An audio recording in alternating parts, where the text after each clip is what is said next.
Halo pemirsa Kisi-Kisi, saat ini saya sudah berada di DND Farm yang berlokasi di Bilabong Permai, Bojonggede, Bogor, Jawa Barat. Menurut informasi, di sini terdapat budidaya melon menggunakan teknik hidroponik. Kira-kira seperti apa liputannya? Daripada penasaran, mari ikut saya. Assalamualaikum. Waalaikumsalam. Mbak Odi dan Pak Doni, apa kabar? Ya, baik, alhamdulillah. Alhamdulillah. Halo pemirsa Kisi-Kisi, sekarang saya sudah bersama dengan pemilik DND Farm yaitu Mbak Odi ya, dan Pak Doni. Ya, Oke, yang dikenal dengan budidaya melon tapi menggunakan teknik hidroponik. hidroponik. Ya. Nah, sekarang kita ingin mengetahui alasan nih kenapa Bapak dan Mbak ini menggunakan teknik Ya. hidroponik Ya. ketika membudidayakan melon ini. Ya, baik. Terima kasih pemirsa Sinta TV yang saya hormati. Jadi kenapa hidroponik, terutama untuk buah melon ya. Jadi hidroponik ini memang dikenal dengan disebutnya precision farming atau pertanian dengan cara presisi. Nah, maksudnya apa? Kenapa dipilih yang itu? Karena satu saja sebenarnya mutu ya. Jadi mutu daripada hasil yang kita ingin dapatkan itu bisa dicapai dengan pengelolaan melalui hidroponik dengan precision farming atau pertanian presisi. Jadi presisi dalam arti environmentnya kita jaga dengan greenhouse, kemudian juga pupuknya kita ukur ya, kita atur, kita takar seberapa gram, berapa gram seperti itu. Kemudian juga pengairannya juga kita pakai timer gitu kan, berapa kali sehari, berapa lama, dan seperti itu. Jadi semuanya dihitung karena memang hidroponik ini asalnya dari laboratorium kemudian dijadikan produk komersial ya, karena memang hasil daripada pertanian hidroponik ini sangat baik. Artinya dari biji yang kita harapkan, misalnya dalam hal ini melon, kita inginkan manis, insya Allah manisnya maksimal seperti itu, sesuai dengan jenis daripada melon tersebut. Warnanya juga bisa keluar, wanginya juga bisa muncul seperti itu. Kemudian juga bentuknya juga bisa insya Allah baik ya, bulat, bagus bulatnya, maupun ada misalnya ada jala atau misalnya warnanya itu juga polos. Polosnya juga baik gitu, seperti itu, tidak ada cacatnya. Jadi gitu. beberapa keunggulan tuh ya, hasil dari panen menggunakan teknik hidroponik yang disebutkan Pak Doni. Artinya apakah artinya kan nggak harus hidroponik ya ketika budidaya melon, kan ada seperti cara organik seperti biasa. Ada, ya. Nah itu mungkin pertimbangannya terkait kelebihan yang sudah disebutkan, atau ada pertimbangan lain dari sisi hasil? Ya, jadi ya, jadi untuk hidroponik memang tadi mutu dan juga jumlah. Jadi jumlah itu bisa kita tingkatkan ya dengan baik. Artinya waktu tanamnya juga lebih singkat. Kemudian juga square meter lah istilahnya, kita punya tanah kecil tapi hasilnya bisa maksimal. Itu dengan hidroponik kita bisa lakukan seperti itu. Nah, mungkin tambahan juga itu. Ya, silakan. Kalau misalnya di hidroponik itu kan bisa media tanamnya kita kokopit kalau yang sekarang ini. Jadi kalau untuk ditanam di mana aja dia bisa gitu. Jadi nggak perlu tanahnya yang seperti apa gitu kan, mungkin orang bingung kalau tanah ini bisa nggak, tanah ini bisa nggak, bisa aja karena kan menggunakannya media kokopit itu. Oke. Mungkin tadi saya menarik terkait dari dua sisi ya, kuantitas dan kualitas. Betul. Ya. Berarti apakah benar dengan menggunakan teknik hidroponik jika kita ingin budidaya melon, jika kita ingin kualitas yang baik dan kuantitasnya juga baik ya, teknik hidroponik yang lebih tepat ya, gitu ya? Iya, bisa dibilang seperti itu. Karena untuk yang terus terang di Indonesia, memang untuk yang melon ya, khususnya untuk yang organik juga masih sangat terbatas, masih dalam bentuk, ada yang mengerjakan, ada kawan juga yang mengerjakan itu, tapi masih dalam bentuk uji coba seperti itu. Dan kita juga ada di bagian, nanti kita juga bisa lihat ada uji coba kami untuk melakukan disebutnya organic farming lah seperti itu. Tapi betul kata anak saya Odi, misalnya media tanam itu kita menggunakan kokopit. Nah itu kokopit di Jakarta atau di Bogor atau di Cirebon atau di Jawa Timur itu ya kokopit sama aja. Beda dengan kalau organik tanah, kita bilang tanahnya sepertiga, tanah yang bagaimana? tanah lempung kah, tanah keras kah, tanah apa, tanah ini, tanah itu, udah kita nggak tahu. Secara umum Nah, aja. jadi secara umum, jadi seperti tadi itu ya di istilahnya presisi. Jadi kita bilang kokopit yang seperti ini sudah, jadi jelas gitu, nggak ada keraguan gitu. Tanahnya bagaimana, nggak ada pertanyaan yang lain gitu. Sudah standar dengan Standar terukur ya. semua berarti ya. Sudah ada. Sejak tahun terukur. berapa Mbak atau Pak untuk konsep hidroponik ini? Ini sebenarnya kita udah coba 2 tahun. Setahun pertama itu coba dengan sayuran, tanaman sayur ya. Kalau pertama Awalnya hidroponik sayur. Ya, Oke. hidroponik sayur, kemudian kita coba produksi. Produksi alhamdulillah jalan, hanya masalah ada penjualan ya. Kita penjualannya masih belum berkembang gitu, terus kita pikir ada kawan menyarankan pakai melon saja. Nah, memang harus belajar lagi ya, karena beda walaupun sama-sama hidroponik, tapi perlakuannya tuh beda banget gitu. Gitu. Jadi kita coba belajar lagi dengan melon. Alhamdulillah juga marketingnya kita bisa kebentuk ya, sampai ini Elsinta TV juga berkenan hadir di sini.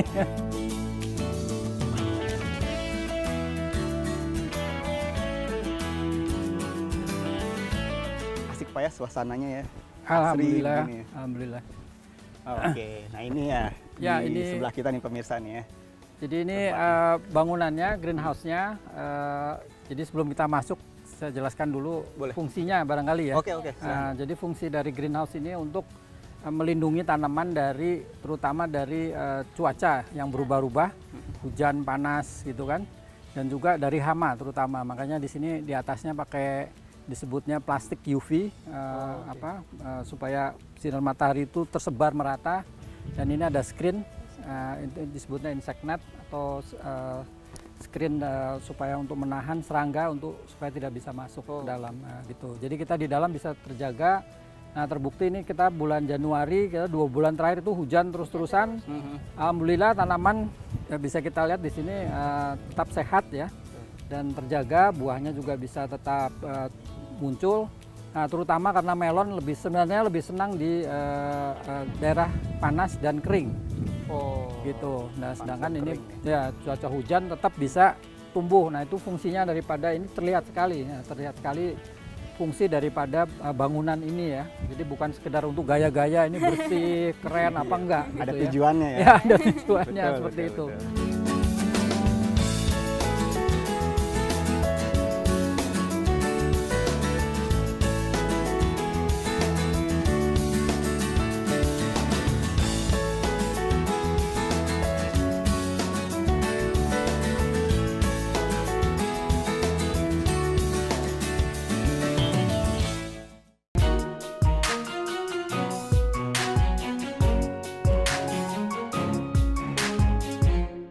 Oke, selamat datang di Kebun Melon di Andi Farm. Oke, asik ya tempatnya ya. Ya, alhamdulillah. Betul ini hijau-hijau. Oke, Mbak atau Bapak ya bisa dong jelasin ya dari mulai mungkin sistemnya seperti apa nih yang diterapkan di Oke. sini.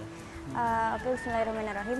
Jadi di Kebun Melon ini kita menerapkan sistem vertigasi sebutannya. Jadi kita menyiram bersamaan dengan pupuk. Jadi irigasi dengan sekaligus pupuknya. Oke. Nah, dengan di sini kita ada tandon yang besar, berisi air dan nutrisinya dicampur sekaligus. Kemudian nanti dengan pompa nanti dia dialirkan langsung ke polybag-polybagnya melalui selang. Oke. Melalui pipa-pipa dan selang-selang langsung ke polybagnya masing-masing gitu. Oke. Itu sistem secara mudahnya sih gitu. Oke. Nah, ini kalau dari jarak ya antara satu dengan yang lainnya, Iya. ini gimana Oh, konsepnya kan seragam banget ya? Oh iya, saya betul. lihat. Betul. Kalau untuk jaraknya, untuk antar polybagnya itu minimal 45 cm. Jadi untuk satu polybag dengan polybag yang lain. Tapi untuk antar barisnya itu 1,4 meter ya sebetulnya. Ya, meter, segini. ya. Oke, Untuk oke. jaraknya minimal seperti itu. Gitu. Oke. Nah, ini ukuran polybag yang digunakan berapa nih? Kalau polybagnya itu tergantung kita mau nanam berapa pohon. Kalau misalnya satu pohon aja minimal itu 9 liter. Kalau untuk itu berarti berapa? Kalau kita kan untuk 2 pohon nih, jadi minimal 40 kali 40 cm. 40 kali 40 kali 40 kalau polybag itu ukurannya. Kalau yang kita pakai di sini 45 kali 45. Iya, jadi lebih besar dari minimumnya itu. Oke. Nah ini kan saya lihat di sini Pak ya, pemirsa ada kipas juga ya. Angin, iya. Ini apa tujuannya? Karena kan saya juga merasakan mungkin karena kondisi cuaca juga ya Iya, di sini walaupun betul. tertutup tapi tidak begitu apa ya panas pengap gitu ya. Apa Iya. ada kaitan tujuannya sih? Iya, ada sih pastinya. Yang pertama pasti untuk homogenitas udara gitu, supaya homogen udaranya tuh di dalam. Jadi nggak satu titik, nggak terlalu lembab, nggak terlalu kering gitu. Untuk apa sih namanya, supaya seragam gitu udara di dalam greenhouse-nya. Oke. Terus yang kedua kalau lagi cuaca panas juga kan terik banget gitu ya di dalam.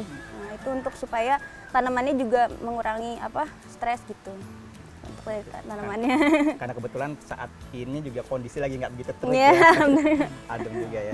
Oke, nah ini saya mau lihat dari sisi proses ya, sistemnya ya, Boleh. pemirsa ya. Kali ini kan dari aliran dari sini yang mulai Iya, ya. dari sana. Ini langsung disalurkan ke masing-masing polybag Iya, ya. betul. Nah kemudian dari air yang ini ke polybag sebagai ini contoh ya. Ini kemudian ngalir kemana lagi nih? Kalau di sini kita non sirkulasi, jadi langsung dialirkan ke polybag dan nggak dikembalikan lagi airnya. Jadi langsung diserap oleh tanaman gitu. Si Berarti air dan titik akhirnya di nutrisinya, situ. iya titik akhirnya di sini. Oke. Kita boleh dong? Boleh jalan-jalan sambil dulu jalan. gitu. Ayo Pak, Mbak. Mari. Mbak ini boleh diinformasikan juga artinya dalam satu polybag apa sih yang kita butuhkan ya mungkin dari sisi apa ya dari tanahnya atau Oh, apanya iya, yang oke. dibutuhkan ya. Kalau di sini itu kita menggunakan medianya kokopit namanya. Nah itu dia unsur haranya cenderung nol ya unsur hara.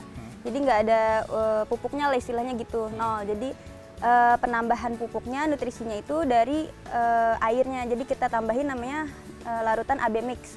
Itu biasa dipakai di sayuran juga AB mix kan ya. Nah itu di sana udah ada nitrogennya, udah ada kalsiumnya, kalium, magnesium, sulfur dan lain-lainnya itu udah ada di dalam jadi satu larutan AB seperti mix itu ya? itu ya Oke, untuk oke. pertumbuhan tanaman. Terus apa namanya untuk penyiramannya juga nggak bisa sekaligus kalau misalnya di lahan terbuka gitu kan mungkin pagi sore gitu penyiraman dan dalam jumlah langsung banyak.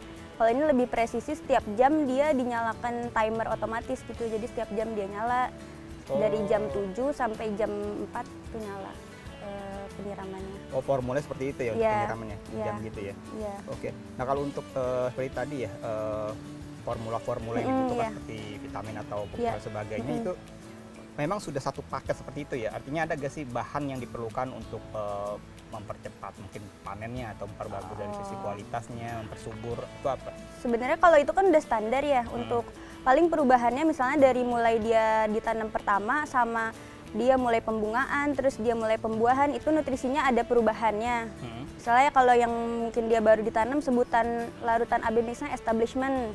Terus nanti kalau udah mulai ada buahnya itu fruit set. Nanti kalau udah mulai pembesaran buah fruit fill gitu. Untuk di nutrisinya itu udah ada standarnya gitu. Oke. Cuman mungkin kalau untuk menambah untuk manisnya mungkin kan kayaknya pas dites kok kurang manis Betul. gitu. Itu biasa disemprot juga kita jadi penyemprotan foliar di daunnya. Oh, di daunnya? Di daun ya, misalnya pakai MKP gitu. Oh. Atau untuk misalnya net yang melon yang ada netnya supaya netnya bagus misalnya kita kasih kalnit gitu. Disemprot juga ke daunnya gitu pakai penyemprotan gitu sih.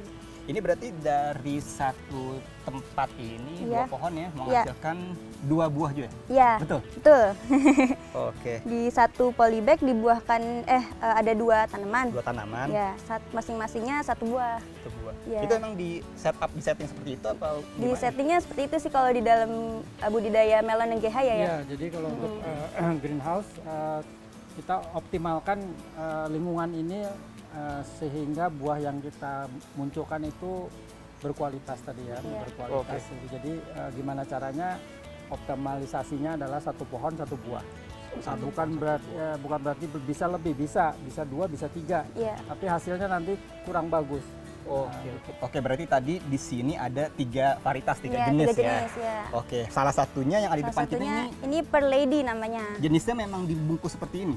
Karena alasannya dibungkus itu karena dia dari supermarket. Oh nggak salah. Saya pikir benar nih.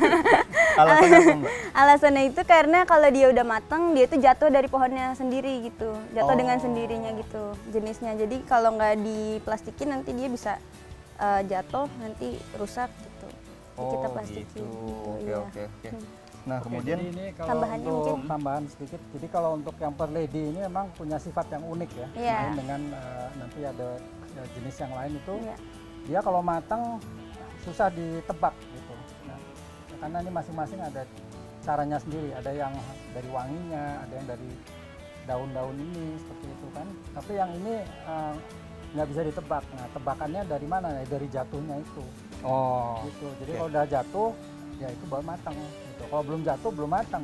Kita juga bilang jangan tunggu sampai jatuh lah. Kalau jatuh kan nanti rusak. rusak sayang, Pak. Ya, jadi ya sudah kasih aja plastik kayak gitu. Jadi supaya dia nahan. Jadi dia kalau udah kebentur itu sebenarnya nggak apa-apa. Jadi cuman jadi cepat busuk. Jadi Iya. misalnya kalau yang bisa tahan mungkin sampai 3 minggu, kalau terbentur itu seminggu juga dia harus sudah dikonsumsi seperti itu. Oke, berarti untuk jenis ini penentu kematangan Untuk atau panennya kematangannya saat adalah dia sampai jatuh. dia jatuh ya, sama kayak durian mungkin ya, durian jatuh pohon. Nah, ya. ini ada melon jatuh pohon. Nah, kalau untuk varietas lain tuh Ya. penentu dia panen itu apa seperti yang di belakang kita? Coba ya, kita lihat sini pemirsa ya. Yang lain lagi ini adalah Nah, ini kan jenis lain ya. Golden Ini Intanon. jenis apa namanya? Golden Intanon. Golden Intanon. Oh, iya. Oke. Nah, ini Kalau apa nih? Golden Intanon ini kan Penentunya. net dia ya. Jadi dia ada terbentuk apa sih namanya seperti lingkaran gitu, cincin gitu di apa namanya. Sini sih sebenarnya masih minggu ini baru panen. Jadi dia nanti net ini dia naik ke apa namanya? Oh, dia akan ke tangkai, atas gitu, tangkai tangkainya ya, ya? tangkai atas sedikit Lingkaran ini, ininya? ya. Terus kemudian Oh. selain itu dari daun benderanya juga dia mengering. Terus dari harumnya dia udah bisa tercium dari bawah sini, Di sini. ya. Terus belum, belum. Belum Masih ya, nanti kalau udah harum terus juga dari warnanya semakin dia gelap, ini kan kuning. Nanti makin kuning gelap gitu warnanya tuh. Oh. Nah, makin semakin menguning gelap. Terus cirinya yang lain juga kalau di apa namanya ditekan seperti ini di bawah dia udah lumayan apa sih Udah namanya? lunak gitu ya lunak gitu. Nah, Dan kalau ini yang varietas yang ketiga, ketiga, tuh, namanya iya. tadi apa? honey globe. namanya. Honey Globe. Ya. Oke. Honey globe ini dari sisi luarnya dia polos, non net. Terus isinya itu warnanya hijau. Warnanya Ya. hijau. Oke, kalau untuk penentu indikator panen atau Kalau- kematangan sama? Kematangannya kurang lebih sama Intanon, jadi dia ada membentuk cincin di antara apa tangkai buahnya. Terus juga dari harumnya udah kecium. Oke, oke. Kalau ini belum ya, belum ada ini ya, belum ada Iya. tambahan. Ya, jadi tambahannya untuk yang honey globe ini apa tekstur ya. Jadi teksturnya itu kering.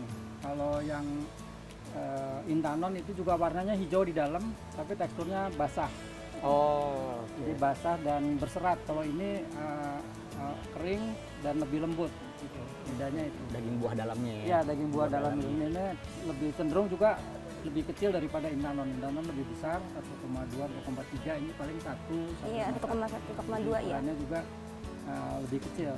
Oh, dari 3 varietas itu yang paling kecil.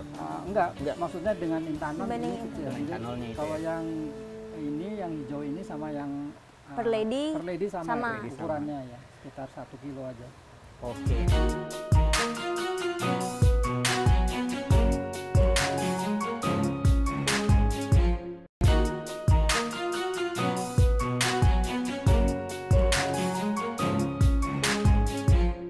Jadi kita menerapkan marketing agrowisata seperti itu, lebih dikenal sebagai tamasya kebun melon ya, seperti itu. Karena kalau kita hanya beli kemudian buah melon, kita bisa ke supermarket, nah kita bisa ke pasar, ya udah beli aja selesai gitu kan. Nah ini ada tamasyanya ke kebun melon, tadi sudah dilihat situasi di sini seperti apa kebunnya, jadi sebagai healing orang anak-anak muda sekarang bilang ya healing, lihat foto-foto, kemudian bisa belajar juga sekalian mengenai penanamannya Ada sisi dan seterusnya. edukasinya ya. Ada sisi edukasi, kemudian ada sisi sesi foto-foto juga, ya kan. Betul, betul. Kemudian nanti bisa pilih mana yang matang, kita bisa gunting pilihan kita, kemudian kita bawa pulang gitu. Jadi kepuasannya berbeda dengan kalau kita membeli di supermarket seperti Iya itu. sih, betul Nah, ya. jadi itu sebutnya, makanya kita sebutnya tamasya. Oke, berarti memang ada seninya sendiri ya kalau kita langsung visit ke kebunnya sekaligus membelinya ya. Nah, untuk Iya. alamatnya itu sendiri bisa diinformasikan Baik. kembali, Pak. Baik, jadi alamatnya kita di Perumahan Bilabong. Oke. Perumahan Bilabong Permai itu lokasinya di Bojonggede, atau lebih dekat sebenarnya sekarang ada tol sampai ke Semplak ya, tol Bogor Utara. Itu turun di Semplak, dari Semplak Perumahan Bilabong itu sekitar 10 menit di arah Parung ya. Jadi sangat mudah dijangkau. Dari Jakarta biasanya kita keluar masuk Jagorawit, keluarnya di Sentul Selatan, kemudian masuk tol Bogor Utara sampai turun di Semplak, kemudian dari Semplak ke arah Perumahan Bilabong, kita di Perumahan Bilabong. Nah, kalau ditanya di mana, itu persisnya di Blok D2 nomor 2. Tapi kalau mau tanya sama orang, bilang aja kebun melon. Kalau udah sampai Bilabong, mana kebun melon, udah ditunjuk ke sini. Jadi udah tahu ya. Kalau di Maps DND. Ya, kalau di Google Map ada juga kita udah point juga DND Farm, ya, DND Gede gitu aja. atau DND Bojonggede, itu sudah langsung point ke sini. Oke. Itu juga sudah mudah bisa didapatkan di Google Map. Mungkin untuk mempermudah atau alternatif lain untuk komunikasi, ada nomor WhatsApp yang bisa dihubungi, nomor telepon. Iya, nomor WhatsApp-nya 0821 2211 6801. Oke. Nah, kalau untuk konsep seperti ini ya, setelah panen itu membuka kesempatan nggak untuk bekerja sama seperti mungkin bisa disebut reseller dan sebagainya? Sebenarnya sudah dilakukan juga ya. Sudah dilakukan ya secara tidak sengaja kita melakukan secara itu. tidak sengaja. Ya, karena biar bagaimana juga jumlah ini cukup besar kan, jumlahnya itu sekitar 900 ya, masalahnya 900 buah. Jadi rata-rata 1 sampai 1,2, jadi jatuh lebih dari 1 ton. Jadi mau nggak mau juga kita kerjasama dengan reseller, baik reseller itu yang langsung kepada supermarket tadi sudah kita sebutkan, itu juga reseller lokal. Jadi yang lokal itu maksudnya yang memang hobinya jualan ya, ada di sini yang kenalan kita, ibu-ibu juga dia hobinya jualan. Kalau ada yang bisa dijual nggak, ada yang bisa dijual gitu. Jadi dia senang sekali ada kesempatan untuk resell ya, tentu saja dengan bagi hasil. Oke. Seperti itu. Juga ada satu juga kawan kami juga yang memang hobinya, bukan hobi, memang pekerjaan dia marketing. Ya, marketing tumbuhan, marketing susu, marketing apa, dia bilang, oh udah saya aja deh yang jualin gitu ya, silahkan gitu. Jadi kita kerjasama aja. Jadi kita nanti dari base price-nya dia dapat berapa, kita dapat berapa gitu. Biasanya kalau untuk tahap awal pemula atau itu apa syarat untuk menjadi reseller di DND Farm? Oh, nggak ada sih kita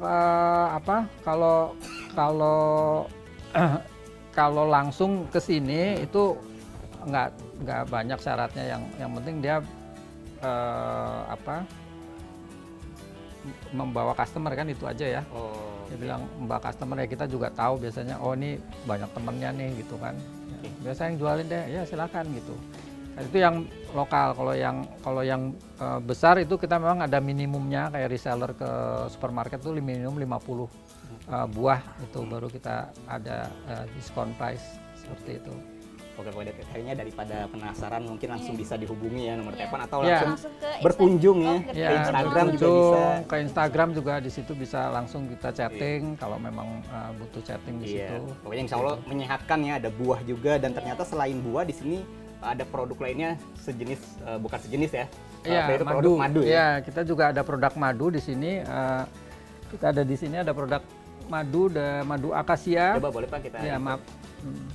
Madu akasia, Ini madu kemudian madu kelanceng Ada kelanceng. dan kemudian madu kaliandra. Kaliandra. Ini ada spesialisasinya sendiri-sendiri. Kalau yang ini kaliandra ini manis, bagus sekali untuk pengganti gula. Untuk anak-anak biasanya ini sangat senang, bisa campur ke susu, campur ke teh, ke kopi, ke makanan, ke roti ya. Nah, kemudian kalau yang kelanceng ini lebih ke arah untuk pengobatan kesehatan, terutama untuk lambung, mah ya, sakit mah. Ini banyak sekali yang udah menggunakan ini dan tertolong dengan mahnya, asam lambungnya. Kemudian kalau yang ini akasia ini yang dari Sumatera, dari Riau khususnya. ini lebih ke kehangatan badan. Oh, oke. Dan apa biasanya base produk untuk produk-produk lain seperti kita ada campuran dengan itu. bawang putih. Nah, ini kita campur dengan bawang putih, kita fermentasi selama 3 bulan. Sangat bagus untuk kesehatan jantung dan apa peredaran darah seperti itu. Kalau ini madu apa yang digunakan? Ini akasia ini. Akasia ini ya? Iya, akasia ini. Oke.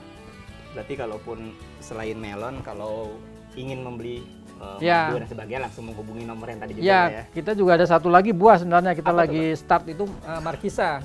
Ada markisa juga. Nah, ini ada buah markisa. Kita ada kebunnya di depan, kita baru start. Memang belum terlalu banyak, tapi ini markisa madu, beda dengan markisa yang ada di banyak di lapangan itu asam. Nah, ini markisanya manis sekali, warnanya juga kuning dalamnya, dan apa tidak perlu sirup ya. Biasanya kalau orang buka markisa itu asam terus dikasih sirup campur gula segala macam, ini tidak perlu seperti itu. Tanpa campuran apapun ya? Tanpa campuran apapun ya. Oke, kemudian saya juga ingin mengetahui dari Mbak atau Bapaknya ya, artinya rencana ya atau harapan ke depan dari DND Farm ini mungkin secara umum usaha-usaha ya dari mulai markisa, madu, dan secara khusus terkait budidaya melon ini tuh seperti apa sih rencana ke depan harapannya? Odi dulu mungkin. Kalau Odi sih harapannya mudah-mudahan ke depannya tetap pasarnya semakin luas, terus makin banyak yang berkunjung dan ada edukasinya juga, pengen bikin kelas sih sebenarnya kalau pengen bikin kelas untuk budidaya melon gitu. Mungkin ada tambahan? Ya, kalau saya ya tentu saja ini sebagai bagian dari usaha, ingin usahanya berkembang, dikenal oleh masyarakat ya. Terima kasih kepada El Sinta TV yang sudah berkenan merekam kami ya di sini. Dan tentu saja ini bagian dari edukasi yang lebih besar ya, kita memperkenalkan karena juga untuk jenis vertigasi hidroponik untuk melon juga jumlahnya masih terbatas di Indonesia. Jadi kita juga ingin ada istilahnya pemain lain ya, karena istilahnya saya juga nggak ingin cuman sendiri terus habis itu sudah selesai gitu, karena ini juga butuh selain investasi juga ada ilmu gitu. Kata teman saya yang kesini pernah bilang ya kamu bisa punya duit, misalnya ke yang orang lain ya, kamu bisa punya duit tapi belum tentu bisa bikin kayak gini gitu. Jadi memang ada ilmu yang saya juga ingin tularkan ya, ingin saya tularkan. Alhamdulillah banyak yang datang ke sini, kita sedikit-sedikit mengajari mereka ya untuk edukasi, karena ini banyak sekali yang bisa kita kembangkan, banyak sekali. Oh ya, ekspor tentu saja kalau ada pasarannya, insya Allah kita juga bisa ekspor. Oke Bapak dan Mbak Odi, saya dan tim Kisi-Kisi mengucapkan terima kasih banyak sudah diluangkan waktunya, diberikan edukasi ya untuk melihat bagaimana sih cara budidaya melon dengan menggunakan teknik hidroponik seperti ini. Langsung mencicipi juga hasil panennya ya. Semoga usahanya dari DND Farm ini semakin maju ya. Terima kasih. Tentunya harapan-harapannya juga terwujud dan Allah mudahkan semuanya ya. Insya Allah. Dan demikian pemirsa Kisi-Kisi liputan saya bersama Pak Doni dan Mbak Audi yang dikenal dengan DND Farm. Semoga liputan ini menjadi inspirasi untuk kita semua. Bagi pemirsa El Sinta TV yang ingin diliput oleh tim Kisi-Kisi, silakan menghubungi nomor telepon atau media sosial kami yang ada di bawah ini. Akhir kata, saya Arabet mohon undur diri dari hadapan Anda. Terima kasih dan sampai jumpa.